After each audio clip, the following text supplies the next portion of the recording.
கிறிஸ்துவுக்குள் அன்பானவர்களே, honour marriage, திருமணத்தை மேன்மைப்படுத்துங்கள் என்னும் தலைப்பில் தியானிக்கப் போகின்றோம்.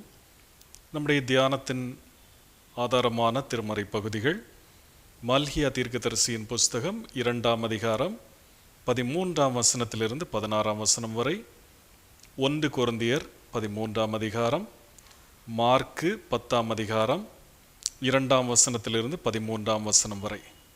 நம்முடைய தியானத்தின் ஆதார வசனம் மார்க்கு 10ஆம் அதிகாரம் 9ஆம் வசனம்.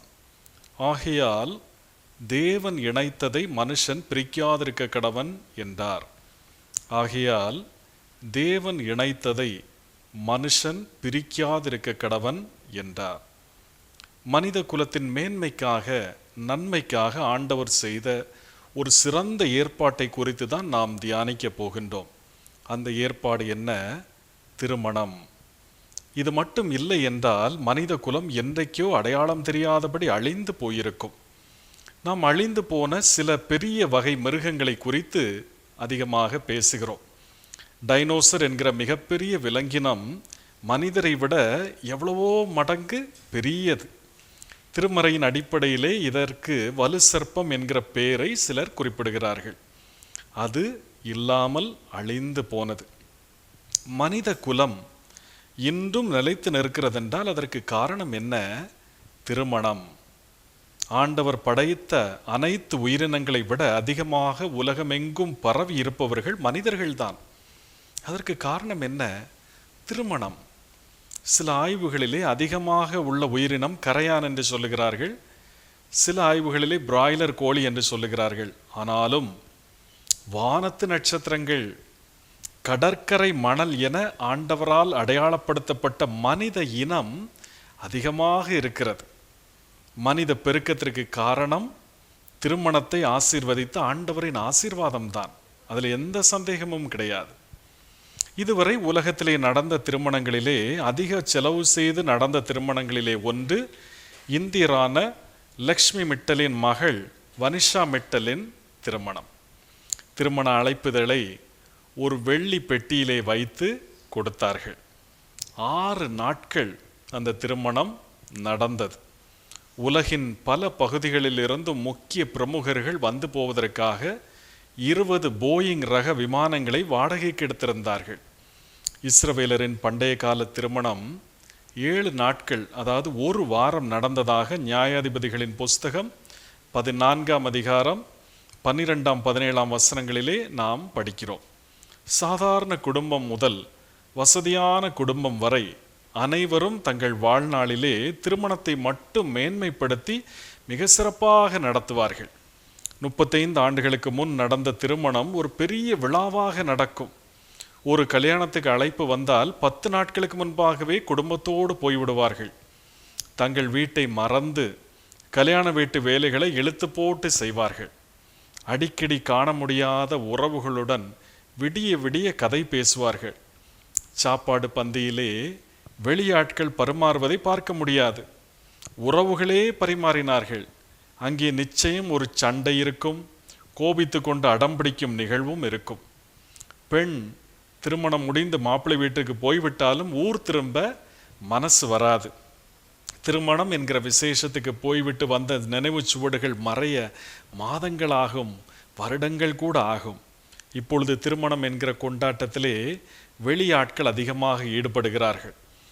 9 வகை கூட்டு, பருப்பு, சாம்பார், ரசம், மோர், 2 வகை பாயாசம் என சமையலில் பலர் ஈடுபடுகிறார்கள். ஃபோட்டோகிராஃபர், வீடியோகிராஃபர், திருமண ஆல்பம் டிசைனிங் செய்வோர், வீடியோ எடிட்டிங் செய்கிறவர்கள், ஆல்பத்தை பிரிண்ட் செய்யும் அச்சகம், ஒளிப்பதிவு கருவிகளை வாடகைக்கு விடுவோர் என எத்தனையோ பேர் வாழ்வு பெறும் ஒரு வைபவம் திருமணம். திருமணம் என்பது ஒரு நாள் கொண்டாட்டம் அல்ல. திருமணமே தங்கள் வாழ்விற்கான அடிப்படை என மனிதர்கள் தங்கள் வாழ்நாள் முழுவதும் கொண்டாடி மேன்மைப்படுத்த வேண்டிய அனைத்துமாகிய ஒரு வரம், அனைத்தையும் தரும் ஒரு வரம் திருமணம். வார்த்தைகளுக்குள் அடங்காத வாழ்வு முறை திருமணம். நல்ல பழக்கங்களை உருவாக்கும் கருவறை திருமணம். பலர் கூடி வாழ்த்துகிற திருமணத்தை ஏற்படுத்தியது யார்? ஆண்டவர். ஆண்டவரே ஒரு ஆணையும் பெண்ணையும் இணைத்து ஏற்படுத்திய திருமணத்தை நாம் மேன்மைப்படுத்த வேண்டும். இதைதான் மார்க்கு 10:9 நாம் படிக்கிறோம். அதை மேன்மைப்படுத்த வேண்டும், மனிதன் அதை அல்லல் தட்டக்கூடாது, இழிவாக நினைத்து திருமணத்தை பிரித்து விடக்கூடாது என ஆண்டவரே சொல்வதை நாம் படிக்கிறோம். மேன்மை உள்ளதும் நம்மை மேன்மைப்படுத்துவதுமாகிய திருமணத்திற்கு மாற்றாக வேறு எதையும் கூற முடியாது. மானுட வாழ்வில் திருமணம் என்னும் பண்பாட்டு ஏற்பாட்டின் மேன்மையை உணர திருமணத்தின் நோக்கங்களாக திருமறை சொல்லுவதை நாம் தியானிக்க போகிறோம். முதலாவது, திருமணம் எதற்காக என்றால் தேவ பக்தி உள்ள சந்ததியை உருவாக்குவதற்காக. திருமணம் தேவ பக்தி உள்ள சந்ததியை உருவாக்குவதற்காக. மல்கியா 2:15 அவர் ஒருவனை அல்லவா படைத்தார், ஆவி அவரிடத்தில் பரிபூர்ணமாயிருந்ததே, பின்ன ஏன் ஒருவனை படைத்தார்? தேவ பக்தி உள்ள சந்ததியை பெரும்படி தானே. அவர் ஒருவனை அல்லவா படைத்தார், ஆவி அவரிடத்தில் பரிபூர்ணமாயிருந்ததே, பின்ன ஏன் ஒருவனை படைத்தார்? தேவ பக்தி உள்ள சந்ததியை பெரும்படி தானே. உலகத்திலே பல கோடி மிருக இனங்களை படைத்த ஆண்டவர் மனிதனை மட்டும் ஏன் ஒருவனாக படைத்தார் என்னும் கேள்வி மல்கியா தீர்க்க தரிசன புஸ்தகத்திலே எழுப்பப்பட்டுள்ளது. அவரிடம் பல மனிதர்களை படைப்பதற்கு வல்லமை இல்லையா? மல்கியா 2:15 அதற்கு பதில் சொல்லுகிறது, ஆவி அவரிடத்தில் பரிபூர்ணமாக இருந்தது, ஜீவ சுவாசம் அவரிடத்தில் அதிகமாக இருந்தது. அவர் நினைத்திருந்தால் பல்லாயிரக்கணக்கான ஆதாம்களை படைத்து மனித குலத்தை பலுகி பெருக பண்ணியிருக்கலாம். ஆனால் அவர் அப்படி செய்யவில்லை. ஏன்? அந்த ஆதாம் ஒருவனை கண்காணித்து அவனுக்கு அறிவுரை கூறி அவனுக்குள் தேவ அன்பை புகட்டி அவன் மூலமாக தேவ பக்தி உள்ள சந்ததியை பொறுமையாக உருவாக்க அவர் இவ்வாறு செய்தார். பக்தி என்பது என்ன? ஒருவரை ஏற்றுக்கொள்ளுவதும் ஒருவரையே பற்றி கொண்டால் அதுதான் பக்தி. திருமணத்தின் போது மணமக்களிடம் இந்த கேள்வி கேட்பது உண்டு. மணப்பெண்ணாகிய நீ மணமகனாகிய இவரை உன் கணவராக ஏற்றுக்கொண்டு அவரை மாத்திரம் பற்றி கொள்வாயா? அதே போல மணமகனிடமும் கேட்கப்படுவது உண்டு. ஆண்டவரை ஏற்றுக்கொள்வதும் ஆண்டவரை மாத்திரம் பற்றி கொள்வதும் தான் பக்தி. திருமணத்தின் மூலமாக ஒரு கணவனும் மனைவியும் ஆண்டவரிடம் எப்படி பக்தியாக இருப்பது என்ன கற்றுக்கொள்கிறார்கள், புரிந்து கொள்கிறார்கள். ஆதாமும் ஏவாளும் பாவம் செய்து வீழ்ந்து போன போது ஆண்டவர் அவர்களிடம் கடுமையாக கோபப்பட்டார். பாவத்தில் விழுந்து போகும்படி அவர்களை பிடித்து தள்ளிய சாத்தானின் உருவமான சர்ப்பத்தை அவர் சபித்தார். ஆனால் மனிதரை மட்டும் அவர் சபிக்கவே இல்லை. கோபத்திலும் அவர்களுக்கு ஆசீர்வாதத்தை தான் கொடுத்தார். ஆதியாகமம் 3:16 இந்த ஆசீர்வாதத்தை நாம் இப்படி படிக்கிறோம். நீ கர்ப்பவதியாய் இருக்கும்போது உன் வேதனையை மிகவும் பெருக பண்ணுவேன், வேதனையோடைய பிள்ளை பெறுவாய், உன் ஆசை உன் புருஷனை பற்றி இருக்கும், அவன் உன்னை ஆண்டு கொள்ளுவான். பிள்ளைகள் பிறக்கும் என்கிற ஆசீர்வாதத்தை கொடுக்கிறார். உன் ஆசை உன் புருஷனை பற்றி இருக்கும் என பக்திக்குரிய செயல்பாடை ஆசீர்வாதமாக கொடுக்கிறார். இந்த ஆசீர்வாதமே பக்தி உள்ள சந்ததியை உருவாக்க துணை செய்கிறது. இதன் வழியாக பக்தி எளிதாக கணவனுக்கும் மனைவிக்கும் பயிற்றுவிக்கப்படுகிறது. திருமணம் மூலம் முதலாவதாக ஒருவரை ஒருவர் நேசிக்க தொடங்குகிறார்கள். தேவ பக்தியின் முதல் படி என்ன? ஆண்டவரை நேசிப்பது. பலவாறு கணவனோடு அடிக்கடி வாதாடினாலும் கணவனின் ஒரு சொல்லுக்கு மனைவி கட்டுப்படுகிறாள். தேவ பக்தியின் 2ஆம் படி கீழ்ப்படிதல். மனைவியின் விழி அசைவு வழியாக குடும்பத்தின் தேவைகளை கணவன் பூர்த்தி செய்கிறான். தேவ பக்தியுடையோரின் நன்மையான தேவைகள் என்ன என்பதை அறிந்து ஆண்டவரும் செயல்படுகிறார். எந்த எதிர்பார்ப்பும் இல்லாமல் உரிமையோடு தன் மனைவியை கணவன் காக்கிறான். ஆண்டவரும் இப்படி காக்கிறவர் என்பதை இச்செயல் உணர்த்துகிறது. ஒருவர் விரும்பாததை இன்னொருவர் புகுத்துவதில்லை, ஒருவரின் விருப்பத்தை இன்னொருவர் வெறுப்பதில்லை. இது பக்தியிலே பாவத்தை வெறுப்பதை கற்றுத்தருகிறது. என்னை முழுமையாக நேசிப்பவன் இவன்தான் என கணவனை மனைவி பற்றி கொள்கிறார். தேவ பக்தியின் முதிர்ந்த நிலை இதுதான். திருமணம் மூலம் ஆண்டவரை பற்றி கொள்கிற சந்ததியை உருவாக்கவே ஆண்டவர் திருமணத்தை ஏற்படுத்தி இருக்கிறார். அடுத்த தலைமுறையை தேவ பக்திக்கு ஏற்றவர்களாக உருவாக்குவது, புதுப்பிப்பது இது முதன்மையானது. இதற்காக திருமணம் மூலம் ஆண்டவர் குடும்ப பொறுப்பை தருகிறார். இரண்டாவதாக திருமணத்தின் நோக்கம் தேவ பண்புள்ள சந்ததி. தேவ பண்புள்ள சந்ததி. மல்கியா தீர்க்கதரிசியின் புஸ்தகம் 2ஆம் அதிகாரம் 16ஆம் வசனம். தள்ளி விடுதலை நான் வெறுக்கிறேன் என்று இஸ்ரவேலின் தேவனாகிய கர்த்தர் சொல்லுகிறார். தாய் தந்தை இருவருடைய சாயல், குணம், எண்ணம் ஆகியவை பாய்ந்து கரு குழந்தையாக உரு பெறும். தாய் மனதிலே தீய எண்ணங்கள் இருந்தாலோ, தந்தையின் மனதிலே தீய எண்ணங்கள் இருந்தாலும் குழந்தையும் அத்தீய எண்ணங்களை கொண்டிருக்கும். குழந்தை கருவாக இருக்கும்போது உலக தொடர்பு எதுவும் இல்லாமல் கருவறையிலே வளர்கின்றது. அந்த கருவறையிலே வளர்கின்ற போது உணர்ந்த இன்ப துன்பங்கள் அதன் எண்ணத்திலே இருக்கும். தன் எண்ணத்திலே தீமையே இல்லாதவர் ஆண்டவர். ஆண்டவருடைய சிறந்த பண்புகளில் ஒன்று, யாரையும் அவர் தள்ளிவிடாதவர். யோவான் 6ஆம் அதிகாரம் 37ஆம் வசனத்தில் ஆண்டவரே இதை தெளிவாக சொல்லுகிறார். என்னிடத்தில் வருகிறவனை நான் புறம்பே தள்ளுவதில்லை. அவரை போல யாரையும் வேண்டாம் என தள்ளாத ஒரு சந்ததியை திருமணம் மூலம் ஏற்படுத்த ஆண்டவர் விரும்பினார். முதல் மனிதனான ஆதாமின் விலா எலும்பை ஆண்டவர் எடுக்கும்போது அவனை கண்ணீர் விட வைக்கவில்லை. அவனுக்கே தெரியாதபடி அந்த விலா எலும்பை வலியின்றி கண்ணீரின்றி ஆண்டவர் எடுத்தார். பெண் பார்க்க போகிற போது அந்த பெண்ணிற்கு தெரியாதபடி பெண் பார்க்க போக வேண்டும் என்பதை தான் திருமறையின் இந்த நிகழ்வு நமக்கு சொல்லித் தருகிறது. அந்த பெண்ணும் அறியும்படி அவளை பார்த்துவிட்டு வேண்டாம், பிடிக்கவில்லை என தள்ளிவிடும் போது அது அவள் கண்ணீர் விட காரணமாகிறது. ஒரு ஆணிற்கு தேவ பண்பு இருக்க வேண்டும், தள்ளிவிடாமை என்கிற தேவ பண்பு இருக்க வேண்டும். இதை ஆண்டவர் கவனிக்கிறார். அதே போல ஒரு பெண்ணிற்கும் தேவ பண்பு இருக்க வேண்டும். பண்டைய யூத ரபிமார் இப்படி சொல்வதுண்டு. அவள் பெருமைப்படக்கூடாது என்று கடவுள் அவளை ஆதாமின் தலையிலிருந்து உருவாக்கவில்லை. அவளுக்கு கண்களில் இச்சை வரக்கூடாது என்று ஆதாமின் கண்களிலிருந்து அவளை உருவாக்கவில்லை. அவள் கேட்பதிலேயே ஆர்வமாக இருக்கக்கூடாது என்பதற்காக காதுகளிலிருந்து உருவாக்கவில்லை. அவள் பொறாமைப்படக்கூடாது என்பதற்காக ஆதாமின் இருதயத்திலிருந்து அவளை உருவாக்கவில்லை.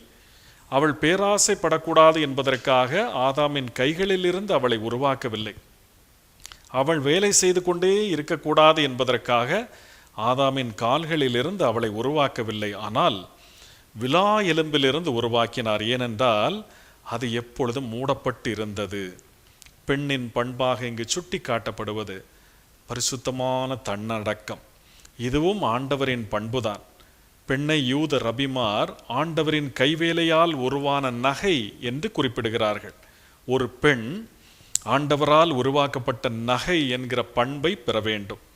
அந்நிய ஆண் ஒருவன் பெண்ணின் அழகை வர்ணிக்கிறான் என்றால் அவள் அழகானவள் அல்ல, அழுக்கானவள். கண்ணியமிக்க ஒரு பெண்ணை எந்த ஆணும் குணத்தை கொண்டு வர்ணிப்பானை தவிர அழகை கொண்டு அல்ல. பரிசுத்தம் என்னும் தேவ பண்பு ஒரு பெண்ணிற்கு வேண்டும். தள்ளி விடாமை, புண்படுத்தாமை ஆகிய பண்புகள் ஆணுக்கு தேவை. இப்படிப்பட்ட சந்ததியை உருவாக்கவே ஆண்டவர் திருமணத்தை ஏற்படுத்தி இருக்கிறார். மூன்றாவது, திருமணத்தின் நோக்கம் தேவ அன்புள்ள சந்ததியை உருவாக்க. தேவ அன்புள்ள சந்ததியை திருமணம் உருவாக்க வேண்டும். 1 கொரிந்தியர் 13ஆம் அதிகாரம் 13ஆம் வசனம். இப்பொழுது விசுவாசம், நம்பிக்கை, அன்பு இம்மூன்றும் நிலைத்திருக்கிறது. இவைகளில் அன்பே பெரியது. குடும்பத்தை ஆண்டவர் ஏற்படுத்தியதின் இன்னொரு நோக்கம் தேவ அன்புள்ள சந்ததியை உருவாக்க வேண்டும் என்பதற்காகத்தான். ஒரு மனிதனுக்குள்ளும் மனுஷிக்குள்ளும் தேவ பக்தியினால் உருவான அன்பு 3 குணங்களை ஏற்படுத்துகிறது. அது என்னெல்லாம்? விசுவாசம், நம்பிக்கை, அன்பு. விசுவாசம் அனைத்தையும் வாய்ப்பாக காட்டும். நம்பிக்கை அனைத்தையும் நல்லதாக காட்டும். அன்பு அனைத்தையும் அனைவரையும் உயர்வாக காட்டும். பவுல் அப்போஸ்தலர் இம்மூன்றிலும் அன்பே பெரியது என்று சொல்லுகிறார். தேவ அன்பை மனிதரில் உருவாக்க ஆண்டவர் திருமணத்தை ஏற்படுத்தினார். திருமணமே அன்பை பெரிய குணமாக மாற்றுகிறது. அன்புக்காக இருதயத்தை தருதல், அன்போடு ஒருவருக்கொருவர் உதவி செய்தல், அன்பினால் விட்டு கொடுத்தல், அன்பினால் வளைந்து கொடுத்தல் ஆகியவை அன்பே பெரியது என்னும் உண்மையை நிலைநாட்டுகிறது. அன்பினால் தனித்துவத்திற்கு இடமில்லாமல் போகிறது. எனது விருப்பம், எனது ஆசை என்கிற தனித்துவத்திற்கு இடமில்லாமல் போய்விடுகிறது. கணவனும் மனைவியும் ஒருவருக்கொருவர் சொந்தமான பொருளாகி விடுகிறார்கள். பயத்தின் அளவு குறைகிறது. திருமணத்தினால் ஏற்படும் தேவ அன்பு தேவ அன்புள்ள சந்ததியை உருவாக்க துணை செய்கிறது. தாய் தந்தையின் அன்பான அரவணைப்பு குடும்பத்தினர் அன்புடன் ஒன்றாக கூடி உணவு உண்பது, சகோதரர்களுக்கும் உறவினர்களுக்கும் உதவி செய்வது போன்றவை எல்லாமே அன்பினால் ஏற்படுகிறது. அன்பை மென்மேலும் பெருக்குகிறது. உலகத்திலே அன்பு காட்ட ஆள் இல்லை, ஆனால் குத்தி காட்ட ஒரு கூட்டமே உண்டு. தேவ அன்புள்ள சந்ததி உலகத்திற்குள் வரும்போது உலகையே மாற்றி அமைக்கிறது. கடலில் சென்ற கப்பல் ஒன்று திடீரென அடித்த புயலினால் உடைந்தது. அதிலிருந்து 2 ஆண்கள் தப்பி நீந்தி வந்து அருகில் உள்ள தீவிற்கு வந்து சேருகிறார்கள். அந்த இருவரும் அந்தஸ்தில் வேறுபட்டவர்கள். ஒருவன் வசதியான குடும்பத்தை சார்ந்தவன், இன்னொருவன் நடுத்தர குடும்பத்தை சார்ந்தவன். ஒரே நிறுவனத்தில் பணிபுரிந்ததினாலே 2 பேரும் நண்பர்களாகிவிட்டார்கள். அவர்கள் வந்து சேர்ந்த தீவிலே வெறும் புற்களும் புதர்களும் மட்டுமே இருந்தன. சாப்பிடுவதற்கு பழங்களோ காய்களோ இல்லை. நிழல் தரும் மரங்கள் கூட இல்லை. இருவரும் ஆண்டவரிடம் ஜெபிக்க தீர்மானித்தார்கள். யாருடைய ஜெபத்திற்கு ஆண்டவர் பதிலளிக்கிறார் பார்ப்போம் என வசதியானவன் சொன்னான். நடுத்தர குடும்பத்தை சார்ந்தவன் அதற்கு பதில் எதுவும் சொல்லவில்லை. 2 பேரும் முதலாவது உணவுக்காக ஜெபிக்க ஆரம்பித்தார்கள். வசதியானவன் இருந்த பகுதிக்கு சில பழங்கள் மிதந்து வந்தன. அவன் அவற்றை எடுத்து சாப்பிட்டான். நடுத்தர குடும்பத்தினனோ பசியால் வாடினான். பசியாறிய மனிதனுக்கு தனக்கு திருமணம் ஒன்று நடந்தால் நன்றாக இருக்குமே என தோன்றியது. அதற்காக அவன் ஜெபித்தான். அவன் வேண்டுதலின்படியே அந்த தீவுக்கு அருகில் வந்த சிறிய கப்பல் உடைந்து அதிலிருந்து தப்பி வந்த பெண் இவனுக்கு மனைவியானாள். நடுத்தர குடும்பத்து மனிதனோ இன்னும் பசியால் வாடினான். வசதியானவன் செய்த ஜெபத்தின்படி வசதிகள் கிடைத்து கொண்டே இருந்தன. இறுதியாக அவன் தன் சொந்த இடத்துக்கு போக வேண்டும், ஒரு படகு வேண்டும் என வேண்டினான். அதன்படி ஒரு படகும் கரை ஒதுங்கியது. வசதியான மனிதன் தன் ஜெபத்தின் வல்லமையை கண்டு துள்ளினான், அகமகிழ்ந்தான். தன் நண்பனை தன்னுடன் படகில் வரும்படி அழைக்காமல் தன் மனைவியுடன் படகேறினான். எல்லாம் கிடைத்த அவன் தன் நண்பன் ஒன்றுக்கும் உதவாதவன், ஆசீர்வாதம் பெற தகுதியே இல்லாதவன், அவனுக்கு அதனால்தான் ஆண்டவரிடமிருந்து ஒன்றும் கிடைக்கவில்லை என நினைத்தான். படகு கிளம்பும் முன் வான்வெளியிலிருந்து ஒரு குரல் ஒலித்தது. ஏன் உன் நண்பனை தனியாக தீவிலே விட்டுவிட்டு செல்கிறாய்? ஏன் அவனை உன்னுடன் படகில் வரும்படி நீ அழைக்கவில்லை என்று அந்த குரல் வானிலிருந்து ஒலித்தது. அதற்கு அந்த மனிதன் பதில் சொன்னான், ஆண்டவரே, நான் ஆண்டவரிடம் ஜெபித்தேன். ஆண்டவர் என்னை மட்டும் ஆசீர்வதித்தீர். இவற்றையெல்லாம் எனக்கு கிடைக்க செய்தீர். என் நண்பன் ஆசீர்வாதம் பெற தகுதி இல்லாதவன். அவன் பாவத்திலே முழுமையாக இருப்பான் போல இருக்கிறது. ஆகவேதான் அவனுக்கு ஒன்றும் கிடைக்கவில்லை என்று சொன்னான். ஆண்டவர் சொன்னார், மனிதனே, நீ நினைப்பது தவறு. உன் நண்பன் தன் ஜெபத்திலே ஒன்றை தான் வேண்டிக் கொண்டான். என்ன வேண்டினான் என்றால், என் நண்பன் வசதியானவன், அவனுக்கு எல்லாம் அனுபவித்து சொகுசுகளை அனுபவித்து அவன் பழகியவன். ஆகவே அவன் கேட்பதையெல்லாம் அவனுக்கு கொடுத்து விட வேண்டும். எனக்கு வறுமை இல்லாமை புதிதல்ல, நான் இதிலே பழகியவன். ஆகவே ஒன்றுமில்லாவிட்டாலும் நான் சமாளித்துக் கொள்வேன். என் நண்பனுக்கு எல்லாம் கிடைக்கட்டும் என்று ஜெபித்தான். உன் நண்பனின் ஜெபத்தை நான் நிறைவேற்றியதனால் தான் உனக்கு இதெல்லாம் கிடைத்தது என்று ஆண்டவர் சொன்னார். இதை கேட்ட சுயநல மனிதன் வெட்கப்பட்டான். மிகப்பெரிய அன்பு இருப்பதினால்தான் உலகம் ஆண்டவரது கிருபையை தொடர்ந்து பெறுகிறது. 2 நாளாகமம் 34ஆம் அதிகாரம் 27ஆம் வசனம் இதற்கு ஒரு சான்றாக இருக்கிறது. இந்த ஸ்தலத்திற்கும் இதன் குடிகளுக்கும் விரோதமாக தேவன் சொன்ன அவருடைய வார்த்தைகளை நீ கேட்கையில் உன் இருதயம் இளகி, எனக்கு முன்பாக நீ உன்னை தாழ்த்தி, எனக்கு முன்பாக பணிந்து, உன் வஸ்திரங்களை கிழித்து கொண்டு எனக்கு முன்பாக அழுதபடியினால் நானும் உன் விண்ணப்பத்தை கேட்டேன் என்று கர்த்தர் சொல்லுகிறார். ஆண்டவரின் அன்பின் பிரமாணம் என்ன? உன்னை போல பிறனை நேசி. திருமணம் கற்றுத்தருகிற நற்குணங்களினால்தான் நாம் நம்மை போலதான் மற்றவரும் என நேசிக்கிறோம். உன்னை போல என்கிற அன்பின் பிரமாணம் திருமணத்தினால் விரிவடைந்து ஒருவரை பார்க்கும்போது இவர் என் அண்ணனை போல இருக்கிறார் என நேசிக்கிறோம். இவர்கள் என் அக்காவை போல இருக்கிறார்கள் என நேசிக்கிறோம். இவன் என் தம்பியை போல் இருக்கிறான் என நேசிக்கிறோம். திருமணம் மூலம் நம் சந்ததியை தேவ அன்பின் சந்ததியாக வளர்க்க வேண்டும். 3 காரியங்களை திருமணம் நோக்கமாக கொண்டிருக்கிறது. 1, தேவ பக்தியின் சந்ததியாக இருக்க வேண்டும். 2, தேவ பண்பின் சந்ததியாக இருக்க வேண்டும். 3, தேவ அன்பின் சந்ததியாக இருக்க வேண்டும். திருமணம் மனுக்குலம் உறுதியான அடிப்படைகளில் நிற்க ஏற்படுத்தப்பட்டிருக்கிறது. அதை மேன்மைப்படுத்துவோம். குடும்பத்தை செம்மையாக நடத்துவோம். ஆண்டவர் நம் எல்லாரையும் ஆசீர்வதிப்பாராக. ஆமென்.